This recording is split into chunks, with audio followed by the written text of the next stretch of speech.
والنبي يا شناوي كفايه كده، والنبي يا شيخ كفايه كده، بالله عليك كفايه كده. انت حارس كبير وعلى راسي من فوق وعلى دماغي، بس الواد هو الواد زي الفل. الواد نزل الشويه اللي هو نزلهم دول زي الفل، اقسم بالله 10 على 10. الاهلي يستاهل البطوله الافريقيه بفوز كبير على شبيبه القبائل كالعاده، يعني دي مش جديده. كل فرق افريقيا احنا دايسين عليها.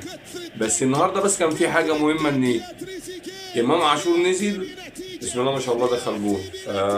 عودا حميدا يا ابني، ان شاء الله على خير باذن الله. يعني تبتدي الدنيا. نص الملعب اقسم بالله هيبقى مرعب. نص الملعب بتاع الاهلي هيبقى مرعب.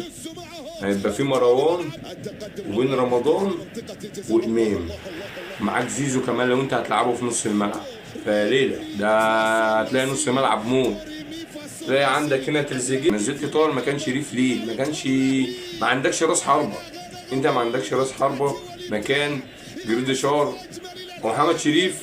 انا مش شايفه راس حربه النادي الاهلي. فيا ريت الكاتو الجاي ابراهيم دياتيه يا عيني، ده كده تبقى فله. بس الدفاع بس نشوف حد فيهم، نشوف باك شمال بدل باك شمال مكان المغفور له احمد كوكا. الف مبروك للنادي الاهلي والجماهير النادي الاهلي.